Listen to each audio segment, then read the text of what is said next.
Welcome to Heaping Spoonful, a twice-monthly conversation with restaurateurs, chefs, growers, and others who have helped generate the legends associated with the eateries across the Mid-South. The team at Benny Keith is proud to sponsor this adventure with the goal of preserving the stories that have helped cultivate an amazing food scene across the Mid-South. So kick back and enjoy a Heaping Spoonful. Greetings, everybody, and welcome to Heaping Spoonful. I'm Kelly Bass, and it is my pleasure, after decades of writing about restaurants for Little Rock, Arkansas-based newspapers and magazines, to be the host of this podcast and just talk about restaurants and talking with the people who make them great. So I appreciate Benny Keith Foods giving me the chance to cast a spotlight on chefs and restaurateurs from across the Mid-South. Today, we are speaking with John Mabry, who's the owner and chef of Vacari Italian Grill and two related projects, Conservatory by Vacari and V Taco, all in the historic district of Corinth, Mississippi, which is a relatively small city in the northeast part of the state, right at the Tennessee border. So welcome, John. Good morning. How are you this morning? We're good. I hope things are nice in Mississippi. They're pretty good right here in North Little Rock, Arkansas. So, you know, it looks like you've built a three-pronged restaurant. I don't know if empire is the right word, but you certainly have a major presence in Corinth, which is, based on my Googling, it looks to be a town of about 15,000 people. So not a huge place to have three spots, but we'll dig into those projects here in just a little bit and what led you to come to Corinth, which is not your original home. But first, let's look back. So when you were growing up, were cooking and the enjoyment of fine food parts of your life, or did that come later? You know, I've been cooking since I was 5 years old, standing on a stool in my Aunt Kitty's kitchen. I still have that stool as a memoir of that beginning of life. I'm old, so that was many, many moons ago. But, you know, I grew up in the South, so fine food is different, especially in the 60s and 70s, to what you and I'd call fine food. It's fine. There's still great fine Southern foods with lots of bacon grease and lots of frying and all that kind of stuff. But that's where it originated. I didn't really encounter fine foods until later in life, college and after that. But I've been cooking since the age of 5. Yeah, well, my mother taught me how to make scrambled eggs. I was probably about 7, and I realized while I thought it was mostly so she didn't have to make them for me sometimes. But I got lucky, and my mother, when PBS became a thing, my mother caught on to Julia Child. So my older sisters were always mad that I got to eat a lot better food when I was, in junior high and high school than they did, because she learned about Julia Child. So you went to the you went to the University of Tennessee in Knoxville, which is quite an amazing place. Right. And I saw that your email address still includes the throwing some props to Tennessee. Sure. And you majored in tourism, food, and lodging, according to your LinkedIn profile. Sure. So you had a sense of what you wanted to do, and I don't know if you came to school there knowing that, or if that happened while you were there, but you got interested and got a degree in it. Tell us how that came to be, and did you learn much in college that you actually have used out in the real world?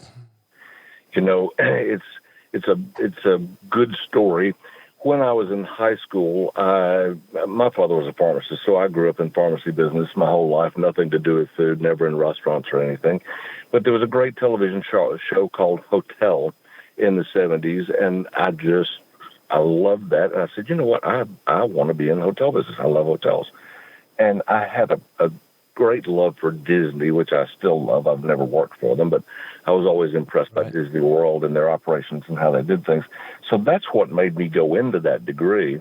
In 1980 at the University of Tennessee, tourism, food, and lodging was new. Now you have all the great hospitality management degrees and all those things. But it was such a new program. It was under the home economics department. They still had home economics in college. And it was under that department because they were the only building that had kitchens. So it was in there. Yeah, yes, I did learn some. The great thing was, because that program was pretty respected at that time, Waldorf Astoria, New York, recruited me straight from there. Oh. And so I went straight from college to Waldorf as my first job into the Hilton training program. And I probably learned much more there. I mean, I got the great basics because it was, so new in the industry to have degrees in that. But I learned a great amount at Waldorf Astoria. And that's when I learned I actually wanted a culinary certificate, and went on very soon after that to get my culinary certificate in Avignon in France. Right. Well, I'll tell you, if you're aspiring to work in the hotel business and your first job's at the Waldorf Astoria in New York, you skipped a lot of normal steps along the way. You didn't start at the Holiday Inn down the street, so that's great. Plus, you got to be in New York, which Exactly. is the hub of the world and one of my favorite places I know, like yours. And then from there, you went to Avignon, which is a dreamy, cool place. And tell us about that experience. First, how did you get there? How long you were there, and what was that all about? It was at the recommendation of the food and beverage director at the Waldorf. His name was Thomas Manetti. I don't know why I remember that this many years later, but he made the recommendation and got me into a school in Avignon. It was called La Marande, and it's not there anymore, but I went there. It was absolutely, it was a 2-year program for your culinary certificate. Mm-hmm. And, that region, like you said, is so beautiful, and so rich in heritage and culture and cuisine that it was just a delightful experience. Yeah. That is, it's just an incredible place to be. Oh, sure. Well, I've been fortunate in many ways in my life, and one high on the list is my sister Nancy, who moved to married a guy who had a job in Paris and moved there in 1981, and has never left France. And I've been able to make a couple of trips to Avignon, and I guess I slept through the part of my world history class that told me that the headquarters of the Catholic Church left Rome and left the Vatican from 1309 to 1376. And there were, just in that 67-year period, there were 7 popes, and they're all French, and they lived in Avignon. And right there, as you well know, right in the middle of Avignon is the Palais de Pape, or Pope's Palace, is a huge tourist attraction, and I've gotten to go there a couple times.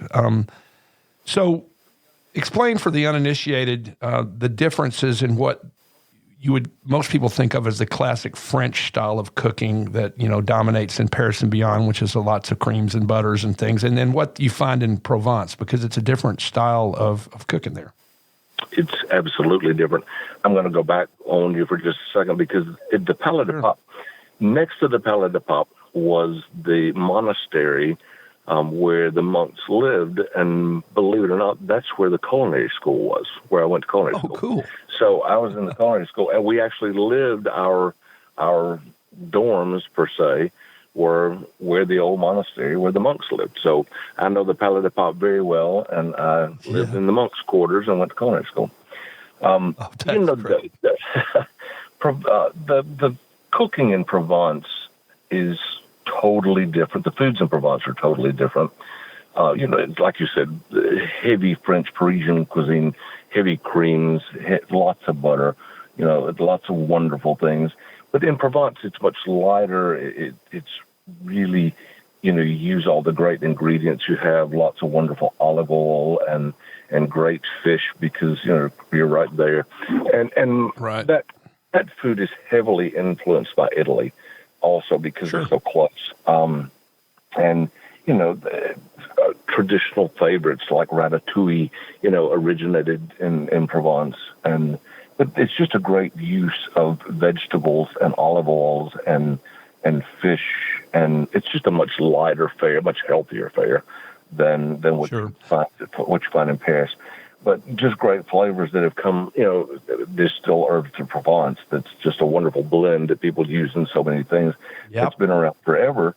But it's when people ask me what's the difference in Provence and Paris, I say olive oil and cream. Yep. You can take it down to those two things. Much lighter, much healthier. Exactly right. But beautiful foods in both. That's kind of where my Italian flavor and Right. and favor come from is because of a lot of that influence there, and a great friend of mine that I went to culinary school with also. Well, I'm sure at the time you realize it, and looking back, you do even more. Again, you got your start in hotels at the Waldorf Astoria, New York, and then you learned for 2 years in culinary school in Avignon in Provence, part of France. You had to go, not every kid from Tennessee gets to come do this kind of stuff. So after you got out of and got your culinary degree, what was your next stop? Did you head back to the States? I did. I want to stay there for just a second, though, because we talk about Vacari. While I was in culinary school, my great friend Gianmarco, his parents and grandparents lived in Vacari, Italy, and Vacari is in Sicily. And we would go often on weekends to visit his family, and I just loved that small town. Actually, the red sauce recipe in my big restaurant, Vacari, is Gianmarco's great-grandmother's red sauce recipe from early 1800s. Sweet. And I mean, it takes hours and hours and hours, and we probably make 25 gallons a week of it, but it's still such a fabulous, fabulous recipe, and that's kind of where the name Vacari came from. Sure, I figured it was. Yeah, but when I came back to the States, my first job was at the Grand Bay Hotel in Miami, Florida. Grand Bay was one of only 7 5-star hotels in the United States at that time. And I had met another friend, a Swiss-German gentleman, Ulrich Krauer, that he was the food and beverage director there. And he said, John, come, I want you to work here. There's an incredible chef that I think you should work under and enjoy. And so that was my first stop back in the States in a mobile 5-star. And it was quite an experience. The hits keep coming. That's fantastic. Just, again, you have to pinch yourself. And so you're in, just kind of walk us through, and I don't know how many stops there were. I think you and I will discuss when we get finished recording. I think we're probably about the same age. And right. So what were your stops between Miami and Corinth? And if there's 20 of them, you can pop them off real quick, or you can leave some out, whatever. I just like to kind of hear the highlights of how you ended up in this place. And I'll tell you who's really lucky are the people who are hungry in Corinth, Mississippi, because I doubt a lot of folks. Oh yeah, but again, your background and stuff, and I've only heard the first stops.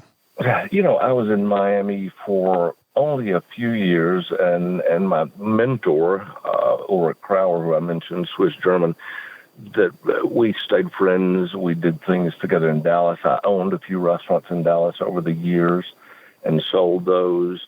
I actually owned a big global meeting planning company that I traveled exclusively with Merck Pharmaceutical and did events and meals and dinners all over the world. There were some hotels along. The last hotel I did was the Gaylord Texan in Grapevine outside Dallas. I opened that hotel and stayed with them for a couple of years and then kind of semi-retired from it. So it's, those were the stops getting back to Corinth, Mississippi. Corinth, Mississippi is about 30 miles south of where I grew up, at a little town called Savannah, Tennessee. And I came back 10 years ago because my mother had gotten older, and I came back to take care of her. And I said, you know what, I've got to open a restaurant. I don't know any other business. So I built Vacari, and people were like, you can't do that here. And I said, well, let's try and see what happens. And 9 years later, and massively successful, here I am back in Corinth, Mississippi, with Vacari and Conservatory and Vitaco, and I have another project that I'm managing and another project that I'm working on now. And it's been a wonderful, the experience. I've had a lot of experience in different styles of restaurants, different styles of cooking. And that's why the menu's kind of vast and has a lot of different things. I mean, it's Italian-based, even though Italian's probably only 40 or 50% of the menu. But it's just a fun blend of a lot of different things. And I actually love being back here. So, yeah. Well, that makes perfect sense. So I would think that people have to be coming from beyond the city limits of Corinth to eat at your restaurant, because I don't know that would be supported strictly with the locals. And I don't know a lot about that part of Mississippi. I know a little bit more about a little further west, but being in Arkansas, and I've come down that way quite a bit. But you must draw from a pretty good range of folks. We do. Corinth is kind of an anomaly. It is a very wealthy city in general. Okay, it's a medical city. Yeah. There's a medical center here, a regional medical center with 155 docs in that. Caterpillar has a couple of large, actually 3 large facilities, okay. Kimberly-Clark. But it does draw from about a 60-mile radius. You can just draw a circle. Jackson, Tennessee, Tupelo, Mississippi, Florence, Alabama, all the way over to Collierville around Memphis. There's a beautiful lake called Pickwick about 15 minutes away. So a lot of folks have big, really nice homes on the lake. So they love Vacari as they're coming and going. But it does great corporate business, great pharmaceutical business, and then just has a huge draw for about a 60-mile radius, just because it is such an unusual venue in this market, Right, and that's it. People want somewhere really good to eat and where they are either living or that's nearby. So, I'll tell you what. Now let's dig a little bit into the menu before we move on to the stories of your other projects in Corinth that will come after Vacari. And let's tell our listeners that what you said is that yes, it lives up to its Italian grill name, but the menu goes way beyond traditional Italian. And I'm telling you, I can't remember the last time I saw a dinner menu that features. Now, I want all of our listeners to do this math in your head. I'm going to give you the answer. It's not that hard. You got 13 appetizers, 9 salads, 8 classic Italian dishes, 9 upscale entrees on the chef's menu, 12 items on the poultry and pork entrees, 4 steak choices. So each has 2 sizes offered, so we're calling that 8. 10 choices in the pasta and seafood section. So, all right, everybody, I can see their brains clicking. That's 69 different choices. Now, some of those are apps and salads, but they look like you have meal-sized salads. We also have 10 additional side items. So, has that been the menu from day one, or have you grown it over the years? And you say you've been open about 9 years, Vacari? It's its 9th year. The menu has always been very vast. A couple of different reasons. Vacari, when you walk in the door of Vacari, it can be very overwhelming. It's an absolutely beautiful restaurant, multi-million-dollar cost to build. You are like, what on earth is this doing in Corinth, Mississippi? Am I in New York? Am I in Dallas? Am I in Atlanta? Where am I? Right. And we wanted it to be absolutely beautiful and fabulous. But in doing so, I knew that was going to be overwhelming to some people financially. So when my original thought process in the menu was, I want every socioeconomic class to be able to afford this, to enjoy this. So I wanted to have, a $16, $18 spaghetti. Granted, there's a $95 Chateaubriand, but I didn't want to build this restaurant that you had to break the bank to come here. So I wanted great, affordable menu items, and then mid-priced items. And I mean, if you want lobster, if you want ossobuco, you want Chateaubriand, it's there. But if you want chicken Alfredo, it's a fabulous chicken Alfredo, traditional Italian, lots of heavy cream, lots of fresh Parmesan, lots of garlic, and everything in between. And then in the pastas, you'll see a lot of olive oil that's Provence coming in, olive oil-based pastas that are a lot healthier. And so it's vast, it is, but from a restaurateur standpoint, it's a very small inventory of proteins that are used in just a massive different number of ways. What I learned early on, because when I first came to this market, I'm like, I don't know what this market's going to eat, what this market's not going to eat. So I decided I'd do an ahi tuna nacho, just a nice little sashimi with a little horseradish cream and a little jalapeno. They ate it like I thought they would probably eat fried catfish. It was like, Jesus Christ, they're eating the heck out of this raw tuna. Yeah. So, from there came the seared tuna salad and the tuna on the menu, and now tuna in a poke bowl, and so the proteins that we're using, I'm using just a massive number of times. Some of the appetizers maybe are a little bit too big, but some I just can't take them off. They sell too well, and people love them, and so it's just to try to appeal to a broad number of people.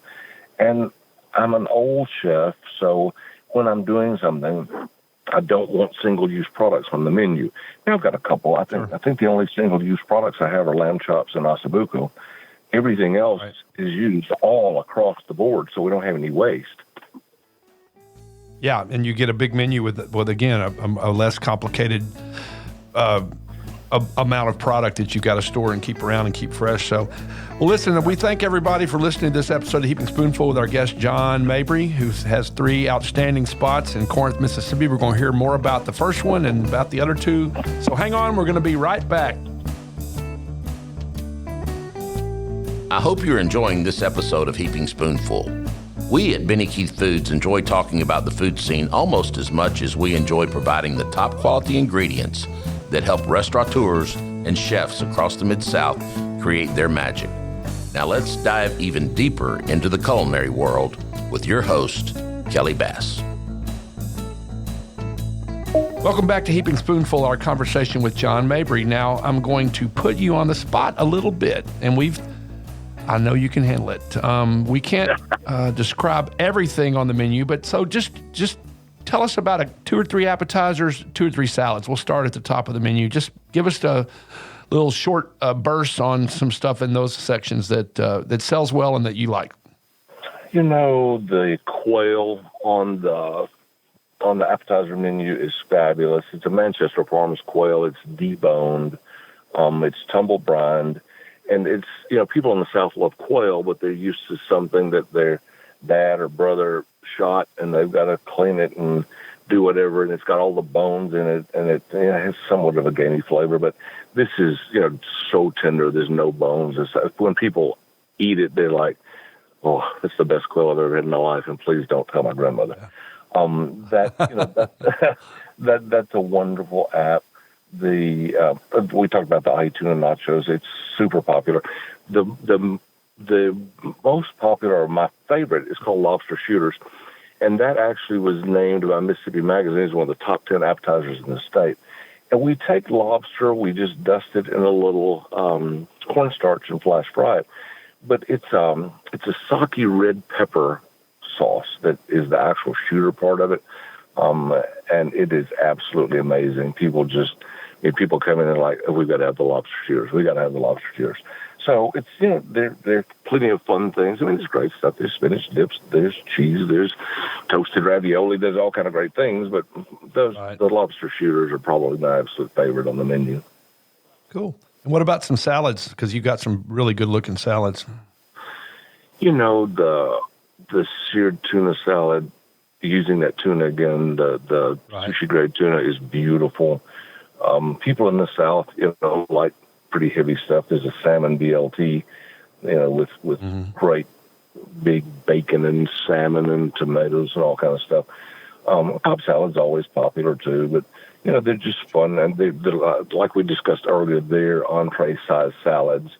So if you want to come in and have a great salad, that works. That works well. Yeah. Well, I'll tell you, I've already decided when I come to see you that I'm going for something with red sauce because I know where you got it. You got it from Vacari, and you got it from the great grandmother of a trusted friend. So, and you have a nice selection of what people would think of as classic Italian dishes. So, just tell us about a couple of those that are kind of your big sellers. They are classics. And when we talked earlier about utilizing all the product, we cut all of our steaks, we trim all of our fillets, we do everything. And for the restaurant people listening or whatever, you always have that extra trim. We grind our own beef, so we use all of those ribeye trims, fillet trims to make our own ground beef. Well, that's the meat that's in the meat sauce with that wonderful red sauce. That's the meat that makes the meatballs there. If you like meatballs with your, with that, there's even a molten meatball appetizer that you're getting that great ground steak and that wonderful red sauce. And of course, we just kill it with mozzarella cheese. But Those, they're all wonderful. Of course, great chicken parmesan and things like that. But the classics are true classics, and when you sit down, you're going to know. It's just a great. Even when you get a spaghetti, it's going to be tossed in olive oil before it gets that wonderful red sauce on it. So we stay true to the tradition. Sure. Yeah, and as you said earlier, if you want to go high end, you can. You don't certainly have to. You can heat something in the teens easily and come out loving it, and that's great. But you do have duck breast. You got lobster two ways. As you said, lamb chops, veal ossobuco, chateaubriand, a bone-in ribeye, sea bass, surf and turf, which also uses lobster again. This time, teamed with a beef fillet. Kind of again, in keeping with our theme of you highlighting two or three of those. Talk about what thrills you and what thrills your guests among those items. I took an idea from a great friend of mine in Atlanta. The first time I tried it, I was like, Paul, have you lost your mind? And I went, oh, no, we didn't lost your mind. I introduced fried lobster tail to this market, and people were like, fried lobster tail, have you lost your mind? Let me tell you, if you lightly dust a lobster tail and you flash fry it, it retains all the flavor, all the juiciness. It is absolutely incredible. So, often, and you, of course, you can get it grilled, you can get it steamed, you can get it any way you want it. But if you ever have the opportunity to have a piece of properly prepared fried lobster tail, do it. I mean, oh my goodness. Southern, you got to fry everything. And it was my friend in Atlanta, so of course it was Southern that too. But that's wonderful. The duck, we go very traditional. It's grilled, medium rare. We do a great Concord sauce with grapes and a little bit of fresh jalapeno. So you get the sweetness you want and just a little bite on the back end with that jalapeno. And it's just fabulous. The lamb chops, it's a beautiful New Zealand lamb. And my doc friends who travel all over the world come back and go, John, I had lamb at so-and-so in San Francisco. It was not Vacari lamb chops. John, I had lamb at so-and-so in L.A. It wasn't Vacari lamb chops. I'm like, well, stay home. Save the plane ticket, save the gas. Just come eat Vacari. But we're all ends of the spectrum, and honestly, my kitchen team has been with me the full 9 years. I have servers that have been with me the full 9 years. My staff has been there so long; they're so seasoned that the keys to a successful restaurant are consistency. The food has got to look the same. It's got to taste the same. You eat with your eyes first, so you see that fabulous plate, and then you smell it before you put it in your mouth, and you put it in your mouth, and then your face just goes numb with happiness. Then I know I've done my job. The team is so incredible, and they're so into and proud of their plates that the consistency is 99.9%. And it's just phenomenal. One of the themes in our conversations with chefs and restaurateurs is the criticality of building and retaining a great staff. That's and as you said, your team's pretty much been with you the whole time. So it says a lot about the environment you're creating and the way you're treating the people. And again, you've been around the block enough times to know you can't do it by yourself or anywhere close to it. Well, I'll tell you too, I also knew when I saw fried lobster tail, I was like, okay, lobster's too precious to mess up. This man would not have this on his menu if it were not fabulous. And now I'm not gonna get it with red sauce, but I'm gonna have to figure out a way to have both. So that sounds great. You do a lot, and you do a lot with chicken and pork. And again, from the piccata treatment to the scallopini treatment, and God, I love a good piccata and I love a good scallopini. And often those are veal, but in this case, they're chicken and pork. The pork scallopini is something I had never seen anywhere in my life, and I had never done anywhere in my life. But during COVID, I had such a hard time getting veal that I was happy with. I just couldn't get a cut that I liked. It wasn't tender. It wasn't whatever. And I said, you know what? Let's just take a piece of this pork tenderloin. Let's Paillard it. And for those who don't know Paillard, just pound it out, nice and flat, and let's try it. Oh my Lord, that was good. And I said, screw the It's bill. already tender. Yeah. It's already Yeah, tender to forget begin the with. veal. And it's been popular. I do it in the scallopini and a piccata, and in the scallopini with the mushrooms and the capers and the bacon, and oh geez, I'm getting hungry at this time of the day. Yeah. I don't need to be hungry, but it was one of those things. In the moment, you just kind of you say, let's try it and see what happens. I have a funny story because one of the most popular side items in the restaurant is something called a blue cheese hash brown. And you're like, a blue cheese hash brown? Yeah. What are you talking about? I was doing a 5-course wine dinner in the restaurant early on. And unfortunately, out in the country where we are, we only get food trucks a couple of times a week. And that's fine. You plan for that and you build, and that's all good. But I was expecting some fingerling potatoes on that morning's truck because it was the starch on one of the courses in this 5-course wine dinner. But it didn't come in. And I'm like, oh, crap. It's not like I can run to Whole Foods because that doesn't exist here. So I walked in the walk-in freezer and I went, what am I going to do? And the only thing I saw was a bag of frozen hash browns. I said, guys, we're going to do something to come up with, make this work. So I took the frozen hash browns, some heavy cream, some garlic, some salt, some blue cheese crumbles, threw it in the oven, tasted it. When it came, I said, okay, that's fine. I did that on that course. Kelly, we had 5 fabulous wines. We had 5 fabulous courses. The only thing anybody could talk about at the end of this wine dinner was those blue cheese hash brown potatoes. I went, Jesus Christ! I just pulled this out of my neck. He pulled out of my right. It's been on the menu for the last 7 years, and people come in. And people come in like, I don't care. I just need some blue cheese hash browns. I'm like, oh, whatever. Yeah. But that's some great things just come out of necessity of the moment, and that was one of those things. Sure. So it's just fun. Yeah, but fun great. stuff, fun cooking stuff.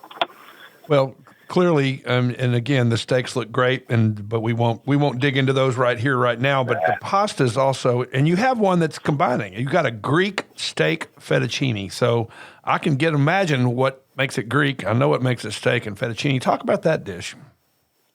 That's another one of those where you have some wonderful tails on the end of the fillet that are, or end of a tenderloin that are not big enough to cut into fillets. And so, when you cube that and go in and sear that with some Greek spices and a little bit of olive oil and come back with tomatoes and zucchini and whatever, it's just, you've got that fabulous filet, the beef tenderloin, and light with some olive oil and the great Greek spices. And you don't end up with this heavy, heavy pasta. But you get all the flavors. My goodness, what incredible flavors you get. And it's just tremendous. And then, another one that is a pasta that's very popular that people would not be, they look at it, and then after they have it, they're like, oh, geez. We do a pasta with pears and blue cheese and pecans and chicken. It's a cream-based pasta. But the wonderful thing, palate-wise, is you get the sweetness of the pear. You get that little bite from the blue cheese. Then you get the texture of the toasted pecan in there, and the cream. It's such an unusual combination that works just incredibly well.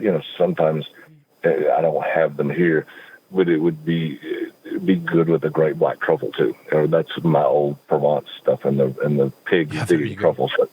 But it's right. I don't know if I've. Sounds great. I don't know that I've ever had pear much in a hot dish. I've usually had pear in a salad or something that's cold, but it sounds like we use pear a good bit because there's a pork tenderloin that we do a buttered pear sauce that has pears that are cooked, and that's been such a popular, that item has never come off the menu in 9 years. I seasonally change probably 30% of the menu, some pastas, some apps, and some things, but there's some you just can't take off because I would get they would protest me in the streets. Yeah, exactly. I know that's a challenge. I mean, it's a nice problem to have. But again, when you're trying to get creative and you want to put things on and you don't want to take things off, you end up with a menu that's big, and that's great. Yeah. Well, now let's turn to your lunch menu, which again, it isn't nearly as large as the Vacari dinner menu, but it's just as diverse, actually almost more so.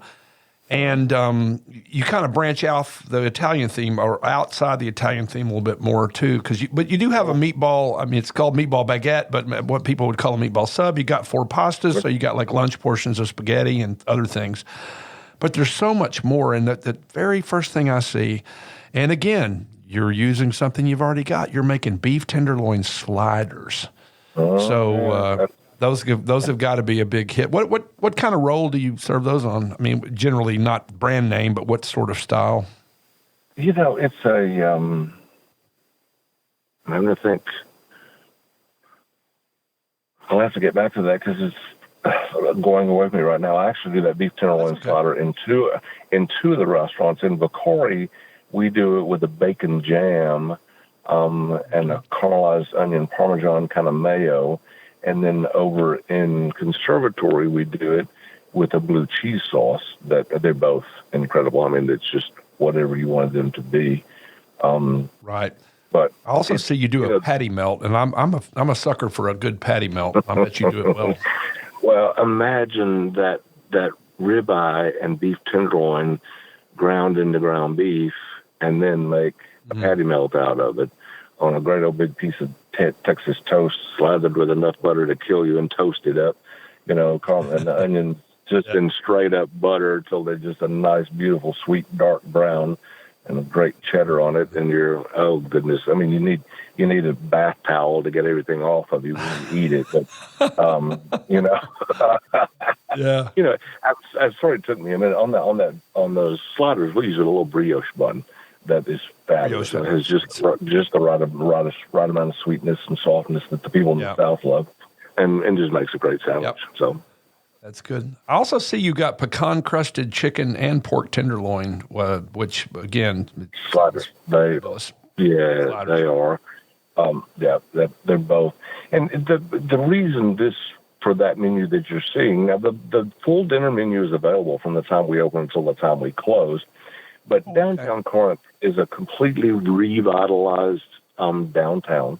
Lots of businesses, lots of offices, lots of retail. So you have a lot of people who are just in for a quick lunch, a light lunch, and that's why you see those sandwiches and some lighter salads are about half the size of dinner salads, right. And they're all wonderful. And I don't know if you even noticed that there's a Coca-Cola braised brisket on there. That is really just southern pot roast with mashed potatoes and some sauteed spinach. And that's a brisket product that I'm using, and some other things. But I'm trying to be people going to run grab a lunch. If you want a slider, that's great. You want a salad, that's great. You want whatever, we've got it. So. Yeah, and you've got the poke bowls. You mentioned that with the tuna. That is not something I was expecting to see. But like you said, you weren't expecting folks in Mississippi to gobble up ahi tuna, but they've done it. So same thing. And they're kind of a moderately hot trend these days. How did you decide to go that route? Beggars, guests begging. They're like, John, we're in Memphis, we get a poke bowl. We're in Huntsville, we get a poke bowl. And I'm like, I know, but this is not a poke bowl restaurant. And they're like, yeah, but you can do it. And I said, fine. And that's actually only been in the last 3 or 4 months that started because of that trend. And it is healthy, and I already had all the products in-house. Sure. So that's why not? Let's put them on the lunch menu, see how they do. They're extremely popular.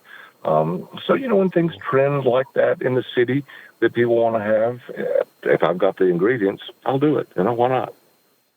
Sure.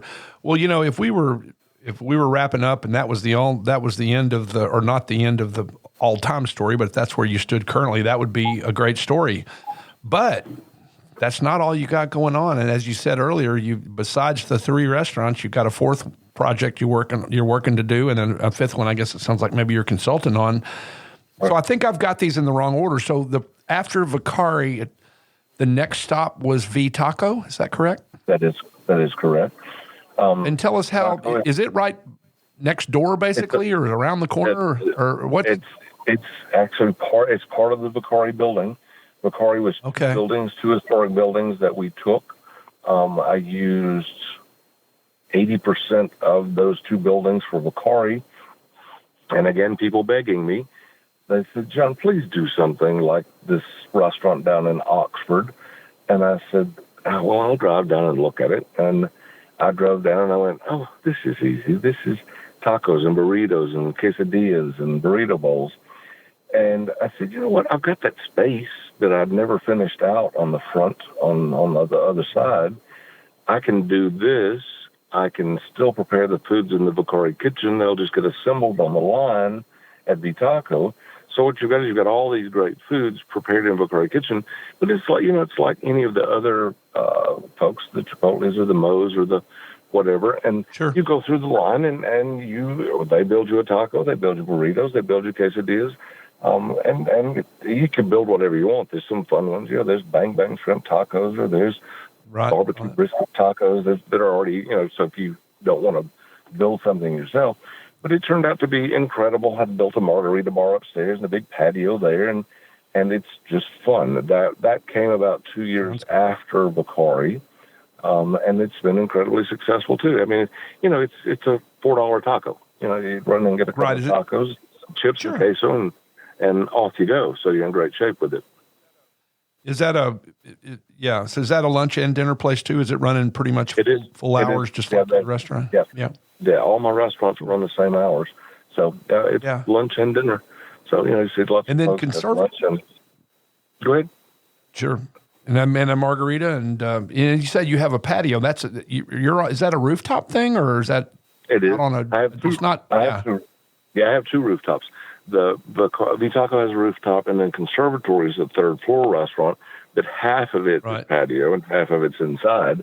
So they have 2 different rooftops in downtown. And you opened the Conservatory, and it looks like COVID was still quite a thing in September of 2020. So I guess having the outside space helped that too. Yeah. How did so was that again? Hey, we got some room. We got another idea, because that's a fairly extensive menu unto itself. Yeah, that was a friend of mine who begged. He was building a building, and he's like, John, please, I want a restaurant on top. I'm like, no, I don't want to do a restaurant. And it was one of those that the opportunity was. I said, if you build it, you equip it, I'll come with china, glass, silverware, and food, and I'll do it. But that's it, and I'm not going to pay you very much rent. And he said, okay, done. And I was like, dang, I didn't want to do this. But you had to. So that's not right there at the same spot. That's down the street, around the corner. Or? It's 50 yards away. 50 yards away. Okay. The great thing for me is I can walk to all 3 over and over, continually, and visit with all the guests and see everything. Conservatory, I would kind of consider that a gastropub. It's high-end bar food. I mean, you can still get a great steak. You can get salmon. I think we offer quail as the entree over there. But you have great fun sandwiches and appetizers and things. It's great drinks and really, really upscale bar food, more gastropub style. But it's a fun restaurant. Sure. It's small. And a lot of folks will go to Conservatory and have a couple of drinks before they're coming to Vacari for dinner. Or vice versa. They'll go to Vacari for dinner and, late night go sit up on the patio upstairs on the 3rd floor there and have cocktails and enjoy outside and maybe a dessert at Conservatory. Yeah, I saw the desserts. Also, I want some tachos, which is tater tots, crisped up tater tots with chopped brisket, queso, tomatoes, and scallions. Man, how can that be bad? It's the same when we keep talking about using all these products. When I'm talking about using all products, I'm using them through all 3 restaurants. So the brisket is on a plate at lunch at Vacari. It's on tacos in Vitaco. It's on the tachos at Conservatory. And yes, tachos are they're just sloppy good. And you just need to have a drink and just sit there and eat them. And don't feel, you can feel guilty about it tomorrow, but don't worry about it right now. Right. I mean, again, you got a hot crab dip, you got barbecue shrimp. I mean, it's just really, like you said, it's upscale bar food gastropub style. Yeah. So that is fabulous. And you have beignets, but you've flambéed with strawberries and pecans, which is a different twist than the Café du Monde model, and it sounds fabulous. Yeah, yeah. Well, it sounds like these three spots are complementary and not cannibalizing each other. It's like they have again, you've got good, and I hate the word synergies overused, but I mean between the ingredients and obviously the guy figuring out what everything is going to be served at the three. But it sounds like people go to one and kind of circulate. It's not like you're losing customers from one place to the other. Yeah. And the nice thing is Corinth eats out a lot. And so I'm giving them three different options. And, they may bring their kids in for tacos, and that they may not bring their kids to Vacari for dinner. And then 2 nights later, they're in Vacari and their kids are with the babysitter or wherever they are. And sure. the conservatory is, it's all demographics. It's from mid-20-somethings to mid-70-somethings that love conservatory because they love the patio and they just love that atmosphere. It's a much lighter, much more casual atmosphere than Vacari. Sure. So they do all complement each other really, really well. Well, that's great. Well, listen, John, I appreciate you being our guest today on Heaping Spoonful. Continued good luck with what you got going on. And sounds like you got more things in the works. Do you want to sneak preview anything on that, or you want to hold off? Oh, I've got a new special event venue coming up in Corinth, and actually took over a restaurant over in Bolivar, Tennessee called Simon's. It's it's kind of like a mini Vacari, not quite as extensive. Another great restaurant. How far away is Bolivar from Corinth? How far a drive is Bolivar from Corinth? It's about 45 minutes. So a great friend of mine built that restaurant. Yeah, great friend of mine built that restaurant, but he didn't need to be in restaurant business, so I'm kind of making it a restaurant for him now instead of a financial drain. But I do that. I got you. Well, that's great. Well, continued good luck and special event venues. I've got some friends who are opening one, and there's just no end to the number of people who want to do weddings and other stuff in a nice environment. Yeah. Well, listen. Well, thanks to all of you out there listening to Heaping Spoonful today. It's been one of my favorite ones. We post these, remember, on the first and third Tuesdays of each month. So check out the ones you missed. Keep an eye out for new ones. And goodbye, everybody, and have a great rest of your day. We hope you enjoyed this episode of Heaping Spoonful. On behalf of all of us at Benny Keith Foods, Mid-South Division, please know how much we love connecting you with the legends of the culinary scene and their unique stories. I look forward to the next time we can offer you another Heaping Spoonful.